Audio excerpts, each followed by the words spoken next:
देखिए, करुणा जी ने बहुत सारी बातें नहीं कही क्योंकि उनके पास उन्हें लगा समय कम है और भागती दौड़ती ज़िंदगी में वो जो कुछ भी ला पाए आपके सामने रख दिया। आप अगर अनुमति दे तो मैं करुणा जी की कुछ बातें कह दूं। नहीं, इसलिए भी कहना है क्योंकि वो बहुत अच्छे पति हैं, बहुत अच्छे पुरुष हैं, और वो सिर्फ अच्छे पति और अच्छे पुरुष ही नहीं हैं। हमारे यहाँ एक परंपरा रही है कि पति को देवता के रूप में माना जाता था। हम बिल्कुल नहीं इस बात को स्वीकारते हैं, लेकिन अगर पुरुष इस उच्च शिखर को प्राप्त कर ले तो देवता मानना पड़ता है। तो ये बातें करुणा जी और ये नहीं बता पाए कि ये किन किन कारणों से ऐसे हैं, ये बात वो नहीं बता पाए क्योंकि उनको शायद टाइम नहीं मिला होगा। और हमें विषय दे दिया कि घर की स्त्री कैसी होती है, पारिवारिक तनाव और घर की स्त्री। तो 2-3 मिनट में हम कोशिश करेंगे अपनी बात को कहने की।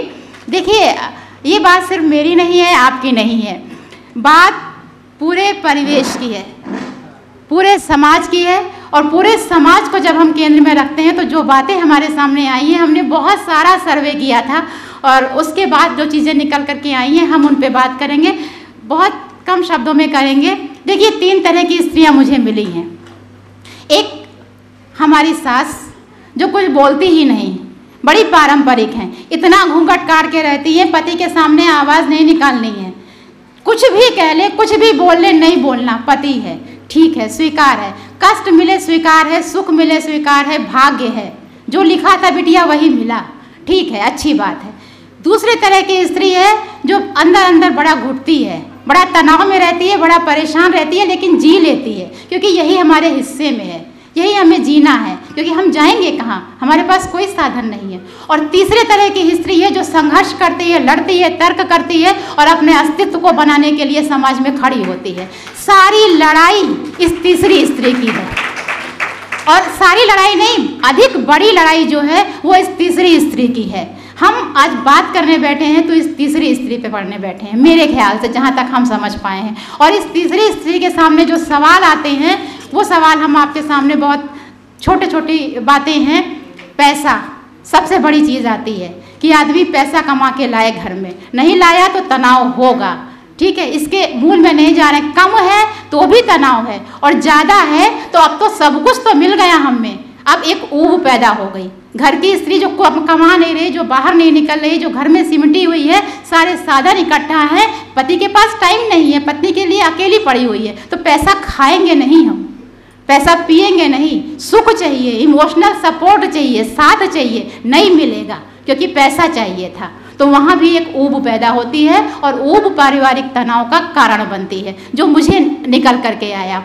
उसके बाद कुछ बातें लड़की, देखिए ये बहुत ज्वलंत मुद्दा है, जरूर इसकी जीवन में कोई दूसरी लड़की है, और ये इतना संदेह का मामला इतना घर कर लेता है कि एक जो भरोसा, एक जो विश्वास रहता है अपने आदमी के ऊपर, वो नहीं रह पाता स्त्री को। अब सवाल यहाँ पे उठता है कि हमने भरोसा खो कैसे दिया, दूसरी लड़की आ कैसे गई जीवन में। ज़रूर आप अपने अंदर टटोलिए, आप वो स्त्री क्यों नहीं बन पाई जो दूसरी स्त्री तलाशने के लिए पुरुष घर से बाहर निकल पड़ा। कहीं ना कहीं कुछ कमजोरी तो रही होगी ना आपके अंदर। पति पत्नी का रिश्ता एक कंप्लीट फीलिंग पैदा करता है। हमारे यहाँ कहा जाता है कि सारे रिश्ते उसमें सिमट आते हैं, माँ बाप, भाई बहन, वो भाई भी है, बेटा भी है, पति भी है, प्रेमी भी है, तो प्रेमी क्यों नहीं बन पाया, वो दूसरी प्रेमिका क्यों तलाश रहा है। कुछ कमी स्त्री के अंदर ज़रूर आई है, समय के रहते ये समझना होगा। वो आत्मविश्वास जो एक बड़े गर्व के साथ कहती है कि ये मेरा पति है और फिर वो कहीं जा ही नहीं सकता, वो एक बॉन्डिंग होती है जो नहीं रह पाई आज की स्त्री में, ये कमी थी। इसके अलावा अहंकार, आज लड़की कमा रही है और ईगो बहुत बड़ा है हम, और वो ईगो ये है कि हम भी तो कमा रहे हैं, हम काहे को आटा साने, तुम आए हो हम भी आए थे करके, थोड़ा तुम करो थोड़ा हम करें, घर चलेगा। आदमी नहीं करेगा, औरत भी नहीं करेगी, लेकिन इस सबके बीच में एक प्रेम है। पति थक के आया है, पत्नी भी थक के आती, अरे यार तुम बैठ जाओ हम बना लेते हैं खाना, तुम भी तो थके होगे, ये प्रेम है। ये प्रेम खत्म हो गया बीच से। दोनों लोग थक के आए हैं और दोनों कह रहे हैं कि तुम बैठ जाओ हम बनाते हैं, तुम बैठ जाओ हम बनाते हैं। ये प्रेम है, ये भाव कहाँ चला गया, और ये भाव खत्म हो गया, इसलिए परिवार में तनाव पैदा हुआ। ये भाव अगर रहेगा तो परिवार में तनाव नहीं होगा, हम दूसरे को समझेंगे, ठीक है। तीसरी तीसरी बात आ जाती है कॉम्प्लेक्स। स्त्री को हमेशा से ये बात कही जाती है कि तुम दूसरी हो, पहला मैं हूँ, मेरी डिसीजन चलेंगे, मेरी बात चलेगी, मेरी चीज़ें जो हैं वही मानी जाएगी घर में। लड़कियों को पढ़ाना है और क्या बनाना है ये हम डिसाइड करेंगे सबके सामने। अरे अंदर जाके बैठो, अरे जाओ चाय बना करके लाओ। क्यों तुम चाय नहीं बना सकते हो? तुम भी कमा रहे हो, तुम भी कोई आया है तो चाय बना सकते हो, बच्चे बैठे हुए हैं, क्यों स्त्री ही बनाए चाय? और देखो ना, कहा जाता है जोरू का गुलाम।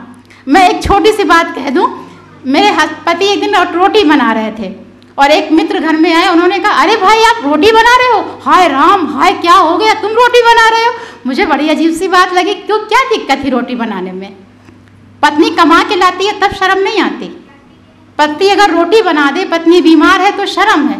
दोनों गाड़ी के दो पहिए हैं, समय बदला है और दोनों को एक दूसरे का सहयोग करना पड़ेगा और प्रेम से करना पड़ेगा। ये भाव, ये मानसिकता जो है ये पुरुष के अंदर ही नहीं है, ये स्त्रियों के अंदर भी बहुत ज़्यादा है। ये निकलना पड़ेगा, मुझे ऐसा लगता है इस चीज़ से निकलना पड़ेगा। हम दोनों मिल के करेंगे और गाड़ी पटरी पर बहुत प्रेम से दौड़ेगी, ये भाव लाना पड़ेगा। तीसरी चीज़ होती है परिवार। हम कभी मुझे ऐसा लगता है कि पति और पत्नी में या परिवार में ना तो मायके का बहुत दखल होना चाहिए ना ससुराल का। हमने शादी कर दी, इतना समझदार लड़के को समझा कि उसकी शादी कर दी, एक परिवार की जिम्मेदारी उसके ऊपर दे दी, तो अब डिसीजन अपने परिवार के बारे में उसको लेने दो। नहीं तुम ऐसा करो उसके साथ में, नहीं तुम ऐसा करो। परिवार वाले सिखा के भेजते हैं और लड़की को पूरे दिन सिखाते रहते हैं कि जाना आपके ससुराल में तो ये करना है, ऐसे रहना है, इनको बहुत तवज्जो मत देना, इनको बहुत ध्यान मत देना। क्यों सिखाते हो? आपने पैदा कर दिया, बराबर कर दिया, अब उसकी ज़िंदगी उसे जीने दीजिए, ठीक है। जब ज़िंदगी में बहुत दखल होता है और ऐसे ही ससुराल वालों का भी दखल होता है, नहीं होना चाहिए। दोनों को अपनी ज़िंदगी, अपनी समस्याएं अपने आप निपटानी है, अपने आप सीखना है, अपने आप चलना है। और यकीन मानिए कि जब हम निकल के चलते हैं, अपने संघर्षों से कुछ पाते हैं तो ज़रूर हल निकलते हैं। ये मेरा अनुभव भी रहा है।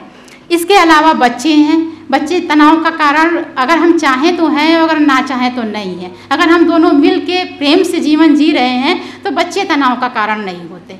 बच्चे बड़ा सपोर्ट करते हैं, बड़ी खिली हुई ज़िंदगी जीते हैं बच्चे। हाँ, ये समस्या ज़रूर है, एक स्वास्थ्य जैसी समस्या है। स्त्री कभी कभी बच्चे पैदा करती है, फिज़िकली कमज़ोर भी हो जाती है और एक एज के बाद बहुत सारी समस्याएं आती हैं, तो पुरुष को वहाँ पे साथ देना पड़ता है। उसे समझना पड़ेगा, उसकी मेंटल कंडीशन, उसकी इमोशनल कंडीशन और उसकी फिज़िकल कंडीशन, तीनों को समझना पड़ेगा। और पुरुष यहीं पे गलती कर जाता है, नहीं समझ पाता। नहीं समझेगा तो तनाव होगा, क्योंकि वो परेशानी ऐसी नहीं है कि वो समाज के द्वारा दी गई है, वो भीतर की समस्या है। उसे समझो, और तुम नहीं समझोगे तो कौन समझेगा? कोई दूसरा तो है नहीं यहाँ पे समझने वाला। इसके बाद छोटी छोटी चीज़ें आती हैं, गलतफहमियाँ हो जाती हैं। हमने बात कही कुछ, आप तक घूम फिर करके आई तो वो किसी और रूप में आ गई। भरोसा करिए कि जो कहा जा रहा है वो बिल्कुल सही है। सबसे बड़ी चीज़ होती है अपने पति पर, अपनी पत्नी पर भरोसा करना। और स्त्री अगर भरोसा नहीं करेगी तो दिक्कत आएगी, और पति को भी भरोसा कायम रखना पड़ेगा। एक चीज़ जो हमने बहुत पाई है और इस संघर्ष से भी कई लोगों को जूझते देखा है, स्वभाव। और इस पे बड़ी लड़ाई होती है पति और पत्नी में कि तुम मेरी तरह जीवन जी की, मतलब तुम ऐसा क्यों नहीं करते, तुम्हें ये करना चाहिए, तुम्हें वो करना चाहिए, तुम्हें ऐसे कपड़े पहनने चाहिए, तुम्हें ऐसे वातावरण में, तुम्हें घर को ऐसे बना करके रखना है, तुम्हें ये नहीं बोलना था, ये बोलना था। नहीं हो सकता ये, क्योंकि व्यक्ति अपनी मिट्टी से पैदा होता है, अपने संस्कारों से पैदा होता है, अपनी ज़मीन से पैदा होता है, और उसको हम अपनी ज़मीन पे ला करके नहीं रोप सकते, वो मर जाएगा, उसका व्यक्तित्व दब जाएगा। तो आप अपनी तरह से जियो, मेरा कहने का मतलब पति अपनी तरह से जिए और पत्नी अपनी तरह से, दोनों अपने अपने ही स्वभाव में आगे बढ़ सकते हैं, खुश हो सकते हैं। एक दूसरे स्वभाव का आरोपण जो होता है, ये आरोपण बहुत तनाव का कारण बनता है, ये आरोपण नहीं होना चाहिए। अपेक्षाएं बहुत ज़्यादा होती हैं, हम बड़ी अपेक्षा करते हैं कि तुम थोड़ा सा समय निकाल के मेरे साथ बैठो, लेकिन हम ये भूल जाते हैं कि वो इतना कुछ करके आया है, बाहर थक के आया है। अगर नहीं समय मिल रहा है तो कोई बात नहीं, थोड़ा सा आप एडजस्ट कर लीजिए, हमको जो कि स्त्री पे बात करनी है, तो हम यही बात कहेंगे कि थोड़ा सा एडजस्ट कर लीजिए, थोड़ा रिलैक्स हो जाए, उसके बाद शांति से बैठेगा, बात करेगा, वो आपकी ही बात सुनेगा। लेकिन अभी किसी ने कही ये बात कि सही समय पे सही तरीके से कही गई बात हमेशा समझी जाती है, और बिल्कुल समझी जाती है। इसके अलावा और भी बहुत सारी चीज़ें होती हैं, स्ट्रेस है, तनाव है, ये सब बड़ी छोटी छोटी वजहें हैं। मूल कारण जो है कि आपने भरोसा खो दिया अपनी पत्नी का, आपने भरोसा खो दिया अपने पति का, और जैसे ही ये भरोसा टूटा, जैसे ही ये प्रेम टूटा, सारी तनाव आ गए, और सारे तनाव आते रहेंगे, छोटी छोटी समस्याएं आती रहेंगी, बहुत सारी चीज़ें आती रहेंगी। जब हम ही दोनों एक दूसरे को नहीं समझ रहे हैं तो हम बाकी सारी चीज़ों को कैसे मैनेज करेंगे। तो सबसे पहली बुनियादी चीज़ जो है, मुझे लगता है कि एक दूसरे को ठीक से समझना, जानना, और उस प्रेम को बरकरार रखना जो वास्तव में एक दूसरे पे होना चाहिए पति पत्नी को, क्योंकि एक कंप्लीट फीलिंग का रिश्ता ये होता है। मैं बात नहीं कर रही हूँ, बस थोड़ी सी बात और कर रही हूँ। एक दूसरे पर निर्भरता, प्रैक्टिकल ना होना, पुरुषोचित प्रवृत्ति, और ये सारी चीज़ें हैं। देखिए, अंतिम शब्दों में अगर हम बात कहें, जो मैंने अनुभव की है पूरी सोसाइटी में, पूरे समाज में, स्त्री की एक चीज़ खो गई है, और हम प्रतिक्रियावादी सोच रख के उस चीज़ को पाने की कोशिश तो कर रहे हैं। हम पुरुष होने की कोशिश कर रहे हैं।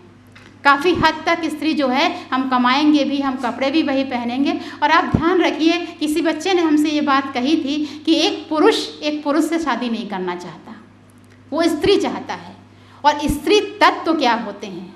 स्त्री तत्व होते हैं अपरिमित प्रेम, भरोसा, स्नेह, पूरे परिवार को बांध के रखने की क्षमता जो स्त्री में होती है, वो बहुत बड़ी उपलब्धि उसकी होती है। और ये कमाई जाती है, एकदम से गॉड गिफ्टेड नहीं मिल जाती है, धीरे धीरे कमाई जाती है। और जब हम सही पत्नी नहीं हो पाए, सही प्रेमिका नहीं हो पाए, सही बहन नहीं हो पाए, सही बेटी नहीं हो पाए, तो पत्नी तो अंतिम में आती है ना, तो हम सही माँ नहीं बन सकते।